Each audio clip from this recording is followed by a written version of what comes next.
नान्यासुतं तदुपमं जननी प्रसूता सर्वादिशो ददति भानुसस्तिरस्मे प्राच्ये विदिग्जनयति स्फुरदंसुजालम। समय समय पर नारी जाति की इस भारत देश में निंदा की गई है। लोग कहते हैं कि भारत की नारी का कोई अस्तित्व नहीं है, जबकि हमारे वीतराग संतों ने भी नारी की स्तुति की है, नारी को वो गरिमापूर्ण स्थान दिया है, नारी की प्रशंसा करते हुए कहा है कि वो नारियां धन्य है जो दुनिया में संत महंत और भगवंत पैदा करती हैं।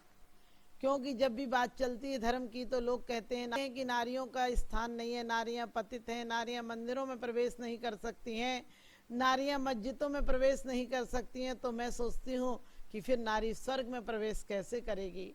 लेकिन किसी भी मजहब के संत महंत फकीर अरिहंत तीर्थंकर भगवंतों को देखें तो उसमें नारी की बहुत बड़ी भूमिका रही है। नारी के विकास के द्वारा ही, नारी के संस्कारों के द्वारा ही नर इतना महान हुआ है। और आज वर्तमान में भी देखने में आता है कि कहीं प्रवचन सभा हो या कोई धार्मिक अनुष्ठान हो, नारी बढ़ चढ़कर भाग लेती है। यदि कहीं 2 पुरुष होंगे तो 100 नारियां मिल जाएंगी। और धर्म के लिए यदि प्रेरणा भी करती है तो नारी करती है। इसीलिए नारी का स्थान बहुत आगे रखा गया है। लेकिन फिर भी नर ने हमेशा निंदा की है। नारियों के लिए कहा है कि नारियां नरक का द्वार हैं, नारियां विष की बेल हैं। पूजा में कहते भी हैं, संसार में विष बेल नारी तज गए योगीश्वरा। मैं कहती हूँ योगीश्वरा तज गए। योगी जिन्हें आत्म ध्यान में लीन होना था वो तज दें तो कोई बात नहीं, वो राग का कारण मानकर उन्हें छोड़ दें तो कोई बात नहीं। लेकिन जो ग्रस्त हैं, जो सदग्रस्त है, जिसे अपने जीवन में अच्छा आचरण लाना है, जिसे अपने जीवन में संयम तप और दान करना है, वो बिना नारी के अधूरा रहेगा। नारी नहीं रहेगी तो उसके घर में अहिंसा दया परोपकार जैसे कार्य नहीं हो पाएंगे। नारी नहीं होगी तो उसके परंपरा नहीं चल पाएगी। नारी नहीं होगी तो हमारे मंदिरों की रक्षा संरक्षण और गुरुओं की सेवा भक्ति आराधना पूजा पाठ उपासना कौन करेगा। क्योंकि नारियों को ये जरूर चाहिए कि नारियां अपनी प्रकृति में जिएं, नारियां जो हैं वह उसी रूप में जिएं। नारियों का व्यक्तित्व पुरुष से बिल्कुल भिन्न है। लेकिन आज तक सदियों सदियों से नारी या शोषित रही है या उच्छृंखल हो गई है।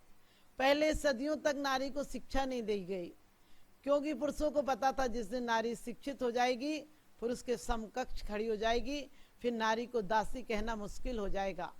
और नारी को दासी ना कहना पाने के कारण एक पुरुष को लगता है कि उसके स्वाभिमान को धक्का लगता है। पुरुष जब भी बात आती है तो लोग कहते हैं नारी परछाई है पुरुष की। मैं कहती हूँ परछाई होगी कार्बन कॉफी हो जाएगी। और कार्बन कॉफी बड़ी महंगी होती है, उसका कहीं मूल्य नहीं होता है। और नारी को कार्बन कॉफी ना बनाए। नारी के प्राकृतिक गुण हैं जो उसको नारी में रहने दें। नारी के अंदर प्रेम है, दया है, सम्मान है और समर्पण है।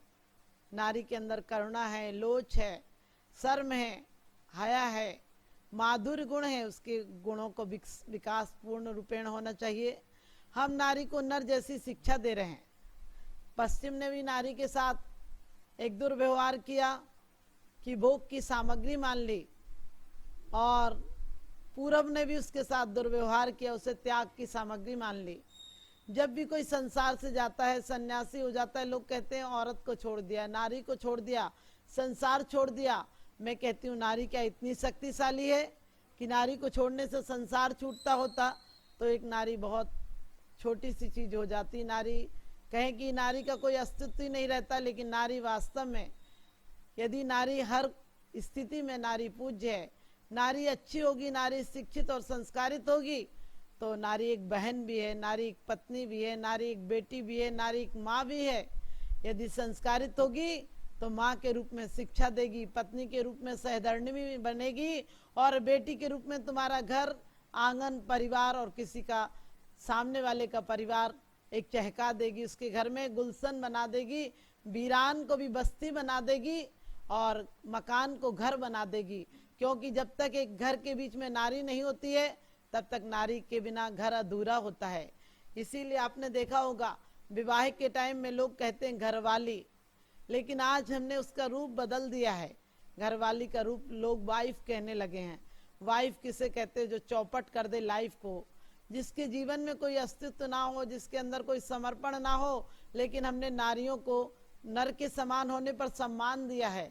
जो नारी लड़ती है, पौरुष का काम करती है, उसको कहते हैं कि नारी खूब लड़ी मर्दानी, वह तो झांसी वाली रानी थी। क्यों कहते हैं ऐसा कि झांसी वाली रानी? नारी का रूप सम्मान जब ही मिलेगा जबकि वो एटम बम चलाएगी, जब वो दुनिया का विनाश के कगार पर खड़ा कर देगी, दुनिया के मातृत्व को नष्ट कर देगी, दुनिया की प्रेम की शक्ति को विनाश कर देगी। लोग कहते हैं नारी विष की बेल है। मैं सोचती हूँ विष की बेल है तो सारे अमृत के फल तो नारी पर ही लगते हैं। सारे संत महंत किससे पैदा होते हैं? सारे संत और महंतों की आत्मा कहाँ विकसित होती है, उनका शरीर कहाँ पूर्ण होता है? उस नारी के गर्भ में रहकर उसे संस्कार मिलते हैं। नख से लेकर सिख तक नारी की संरचना है।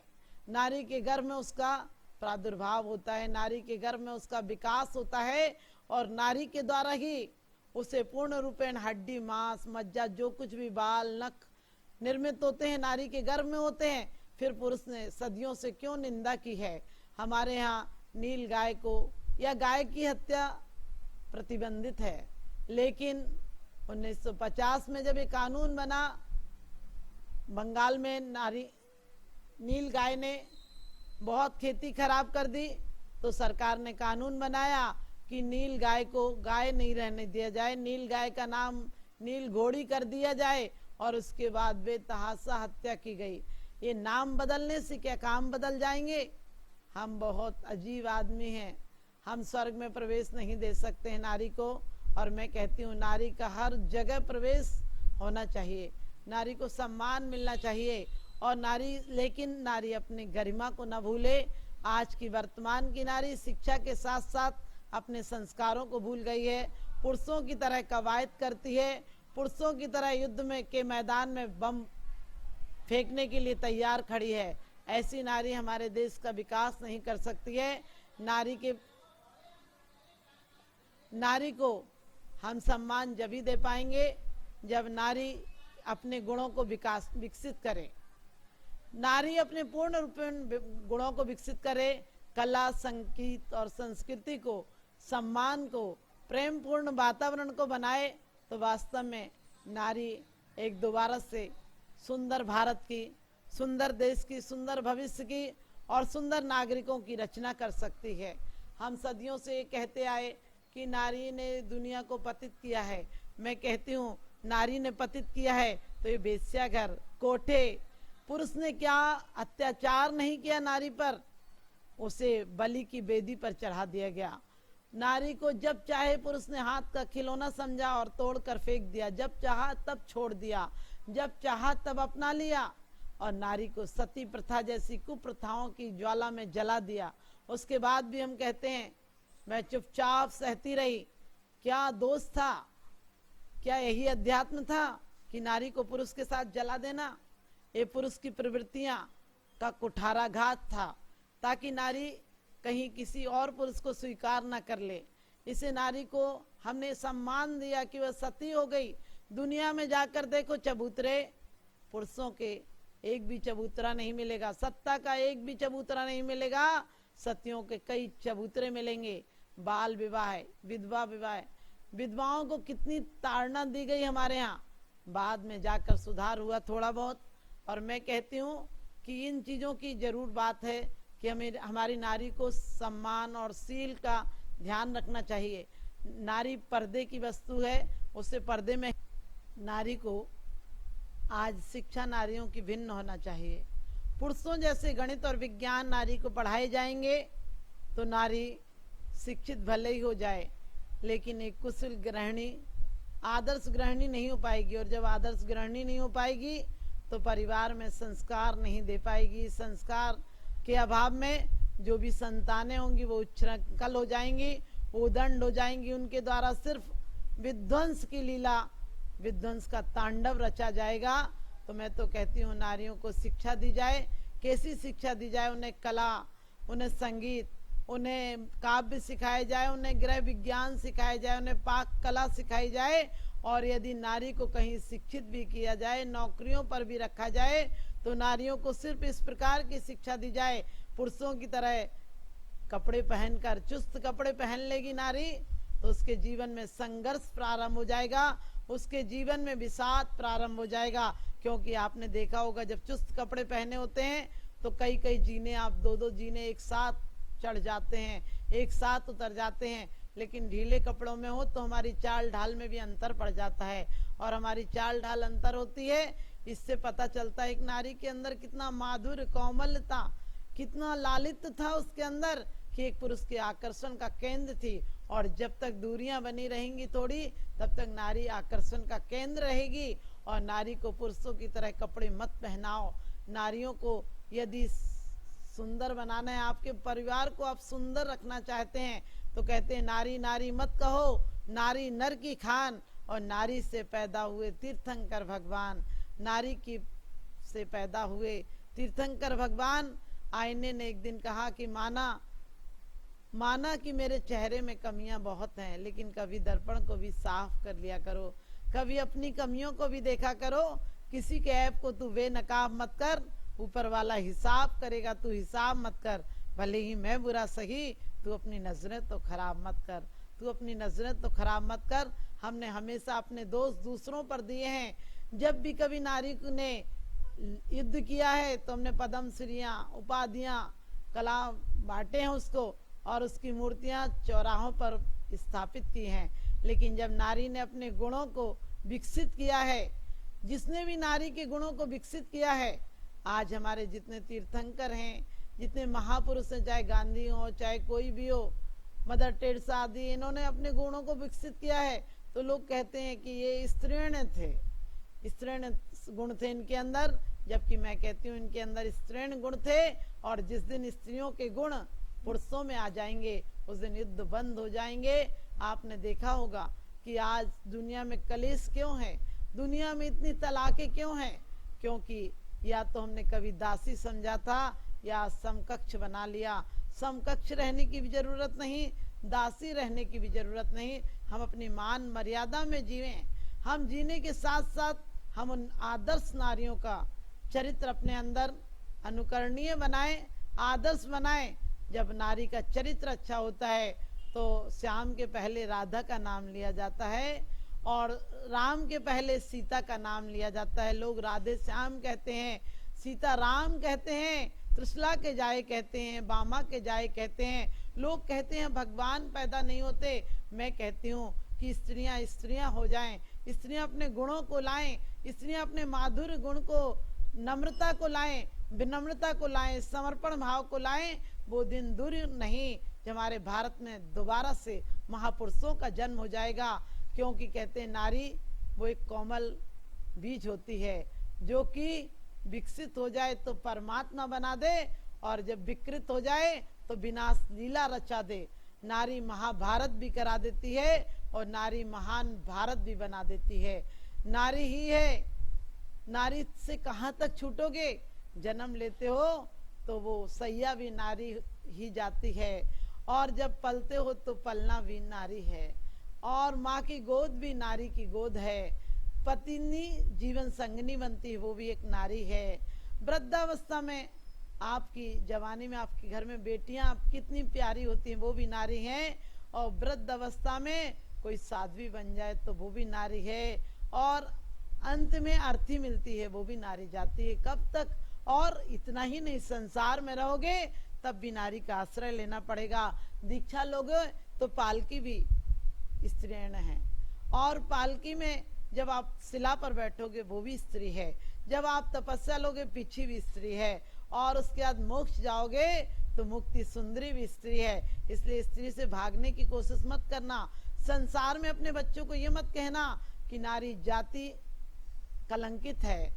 नारी जाति यदि अपनी मर्यादा को खो देती है, मायाचार करती है, द्वेष करती है, कलह करती है, तो वो नारी पतित महापतित है, जो कि अपने वंश परंपरा को कलंकित कर देती है। एक सूप न खा के दुष्चरित्र ने कितना बड़ा दुष्व्यवहार किया, कितना बड़ा अभिशाप बन गई कि अपने वंश और अपने पति के कुल को, पति के वंश को और अपने पिता के वंश का विनाश लीला रच दी।